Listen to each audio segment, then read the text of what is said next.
నమస్తే, welcome to our channel. నేను సిరి. మోదీ వదిలిన రామబాణం ఏపీలో జగన్ కి తాకనుందా అంటే అవుననే అనిపిస్తుంది. అయితే ఈ అంశం మీద మనతో పాటు చర్చించడానికి మనతో పాటు ఉన్నారు ప్రముఖ సీనియర్ పొలిటికల్ అనలిస్ట్ అంకమరావు గారు. నమస్కారం సార్. నమస్తే సిరి గారు. సార్, ఇప్పుడు చూస్తున్నట్టయితే ఇప్పుడు అయోధ్యలో ఈ రోజు అయితే బాలరాముడి విగ్రహ ప్రతిష్టన జరుగుతుంది. చాలా అంగరంగ వైభవంగా జరుగుతుంది. అయితే ఇక్కడ ఏంటంటే జగన్ గారికి అయితే కనిపించట్లేదు ఎక్కడ చూసినా కూడా మనకి. సో ఈ పరిస్థితుల్లో ఏపీలో చాలా దేవాలయాన్ని కూల్చివేతకి గురయ్యాయి. సో ఇది ఏమైనా ఆయన జగన్ ప్రభుత్వం మీద ఏమంటారు పడే అవకాశం ఉందంటారా? దీని ప్రభావం ఇప్పుడు అయోధ్యలో జరుగుతున్నటువంటి బాలరాముని ప్రతిష్ట ప్రభావం ఆంధ్ర రాష్ట్రంలో పెద్దగా ఉంటుందని అయితే నేనైతే భావించట్లేదు. ఎందుకంటున్నాను అంటే ఇప్పుడున్న ప్రభుత్వం మీద ప్రజల్లో విపరీతమైన వ్యతిరేకత ఉంది. ఓకే, జరిగిన పరిణామాలన్నిటికీ ఎన్నికల్లో సరైన సమయంలో స్పందించాలని చెప్పి ప్రజలు ఒక నిర్ణయానికి వచ్చున్నారు. కాబట్టి జగన్మోహన్ రెడ్డి గారికి అంటే ఎంతో కొంత దీని ప్రభావం అయితే కొంత ఉంటుంది. అది ప్రజల్లో ఒక బలమైనటువంటి కోరిక ఈ రోజు ఎలా ఉంది అంటే ప్రజలందరూ కూడా జరుగుతున్న పరిణామాలన్నీ చూసుకుంటా ఉంటే వర్గాలు చూసుకున్నా, ప్రాంతాలు చూసుకున్నా, అలాగే ఉద్యోగస్తులు చూసుకున్నా, గుత్తేదారులు చూసుకున్నా, యువతి యువకులను చూసుకున్నా, రైతులను చూసుకున్నా, మహిళలను చూసుకున్నా, ఈ రాష్ట్రంలో ఈ 4 సంవత్సరాల 7 నెలల కాలపరిమితిలో ఎలాంటి ప్రయోజనాలు చేకూరలేదు. మనం అనుకున్నది జరగలేదు. జగన్మోహన్ రెడ్డి గారి మీద ఎన్నో ఆశలు పెట్టుకుని ఆయన గెలిపించడం కూడా జరిగింది. ఆయన చెప్పిన అబద్ధాలని చెప్పని ఈరోజు ప్రజలకు అర్థమైపోయింది. కాబట్టి అంటే మీరు ఒకటి గుర్తుపెట్టుకోండి, విభజన సమయంలో ఏ విధంగా అయితే దానికి కారకులైనటువంటి కాంగ్రెస్ పార్టీ వారిని ఆంధ్ర రాష్ట్ర ప్రజలు తిరస్కరించారు. ఇప్పుడు కూడా మనం ఇంత చేసి కాంగ్రెస్ పార్టీ లేకుండా చేసి జగన్మోహన్ రెడ్డి గారికి మనం అవకాశం కల్పించాము. కానీ మన ఆశలు నెరవేర్చకపోగా ఇబ్బందులు చేస్తున్నాడు. ఇప్పుడు సహజంగా ఎలా ఉంటుంది, ఇప్పుడు ఆయన ఎవరు నమ్ముకున్నాడు? క్రిస్టియన్ ఓట్లు నమ్ముకున్నాడు. అలాగే పదే పదే చెప్తా ఉన్నాడు, నా ఎస్సీలు, నా బీసీలు, నా మైనార్టీలు చెప్తున్నాడు. అంటే అతను ఒక ప్రణాళికాబద్ధంగా తన యొక్క ఓట్లు ఎవరి దగ్గర అయితే ఉన్నాయో, ఎవరైతే ఉన్నారో వాళ్ళందరూ అంటే వాళ్ళు చెప్పినటువంటి వాళ్ళందరూ ఓట్లు తనకే పడాలని చెప్పని ఒక ప్రణాళికబద్ధంగా వెళ్ళుకుంటూ వెళ్తే, నేను అగ్రవర్ణాలకు దూరంగా ఉన్నాను, వాళ్ళకి నేను మేలు ఏం చేయట్లేదు, నేను చేసేదంతా మీకే, వాళ్ళు నా మీద కోపంగా ఉన్నారు, మీ అండదండలు నాకు కావాలనే ఆలోచనతో ఆయన ముందుకెళ్తా ఉన్నాడు.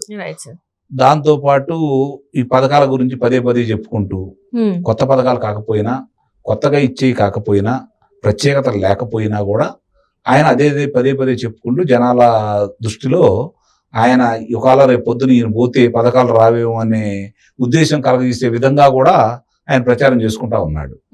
ఇంతకు ముందు ప్రభుత్వాలు ఈ కొనసాగించినాయి, ఈయన లేకపోయిన తర్వాత కూడా రేపు వచ్చే కొత్త ప్రభుత్వాలు కొనసాగిస్తాయి.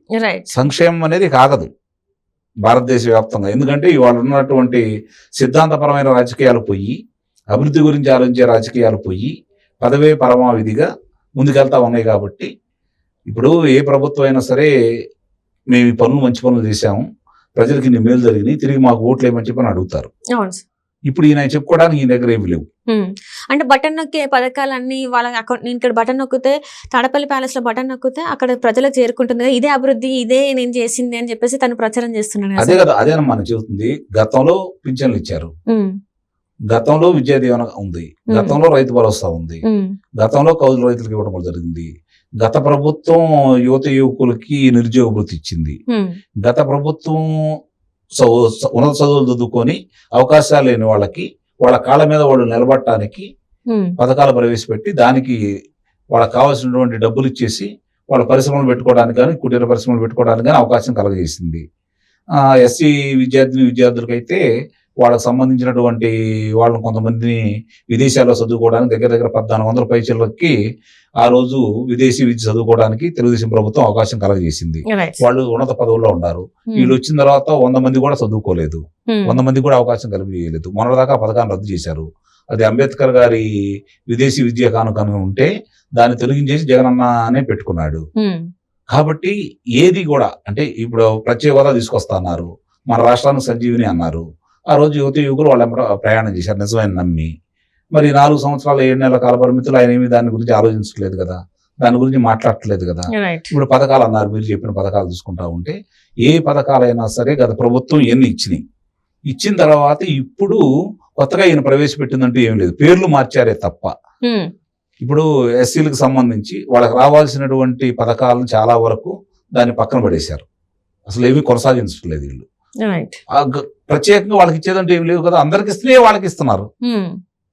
పెన్షన్లు ఏదైనా ఉన్నాయనుకుంటే అందరికీ వస్తాయి కదా పెన్షన్లు, వాళ్ళకి ఇస్తున్నారు. కానీ వాళ్ళ కార్పొరేషన్ ద్వారా వాళ్ళ నిధులు, సప్లాన్ నిధుల్ని దుర్వినియోగం చేసి పక్కదారి వాళ్ళు ఇస్తున్నారు. వాళ్ళకి ఉపయోగం అంటే ఏం లేదు కదా, వాళ్ళ కొత్తగా వనగూరు లేదంటే ఏం లేదు కదా. కానీ ప్రజలు నమ్మిస్తున్నారు నేనే ఇస్తున్నానని చెప్పని. ఇప్పుడు తెలుగుదేశం ప్రభుత్వం మొట్టమొదట వృద్ధులకు కానీ వితంతువులకు కానీ పింఛన్ అనేది రామారావు గారు మొదలు పెట్టారు. దాన్ని చంద్రబాబు నాయుడు గారు వచ్చేసి 75 రూపాయలు చేశారు.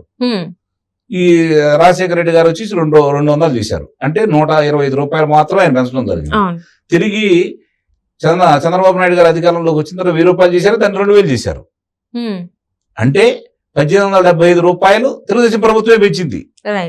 ఇప్పుడు ఈయన వచ్చి 1000 రూపాయలు పెంచాడు. అంటే ఈయన ఇచ్చింది 250 రూపాయలే కదా అదనంగా. కౌలు రైతులకి ఇట్లేదు, రైతుల గురించి పట్టించుకోవట్లేదు, రైతుల బీమా డబ్బులు సక్రమంగా చెల్లించట్లేదు. కానీ విద్యార్థుల గురించి అయితే మీకు చెప్పడం కూడా జరిగింది.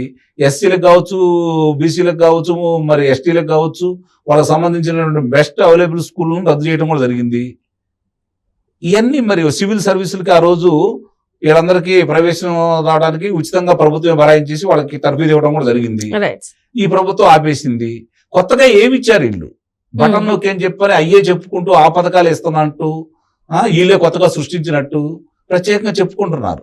దానివల్ల ఊరికేది ఏముంటుంది చెప్పండి. కాబట్టి ఇప్పుడు కేంద్ర ప్రభుత్వం వీళ్ళు చేసే అరాచకాలకి, అన్యాయాలకి ఇప్పుడు దాకా అండదండలుగా ఉందా కాబట్టి వాళ్ళు ఈరోజు జరుగుతున్న పరిణామాల్లో కేంద్రంలో రాబోతున్న ఎన్నికలను దృష్టిలో పెట్టుకొని ఇప్పుడు అద్వానీ గారు లాంటి వ్యక్తి ఆయన దూరంగా పెట్టారు. ఈ రోజు భారతీయ జనతా పార్టీ ఈ స్థితికి రావడానికి కారణం అద్వానీ గారు, ఆయన దూరంగా పెట్టారు. ఈ రోజు రామ మందిరానికి, ఆ రోజు రాముడి గుడికి సంబంధించి అక్కడ ఉన్న బాబ్రీ మసీద్ కూల్చివేతలో ప్రధాన భూమిక వహించింది అద్వానీ గారు. మరి ఆయనే రాలేదు ఇప్పుడు అక్కడికి.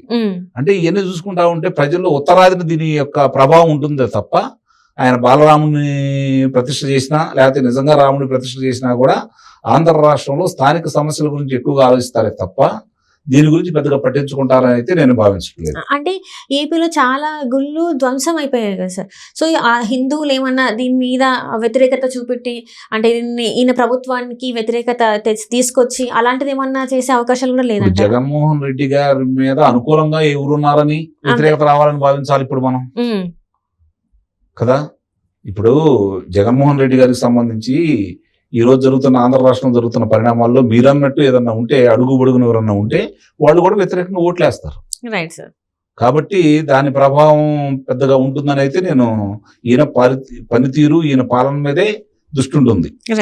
కాబట్టి దాని గురించి మనం పెద్దగా ఆలోచించాల్సిన అవసరం అయితే నాకైతే కనిపించట్లేదు. Right sir. Thank you so much sir.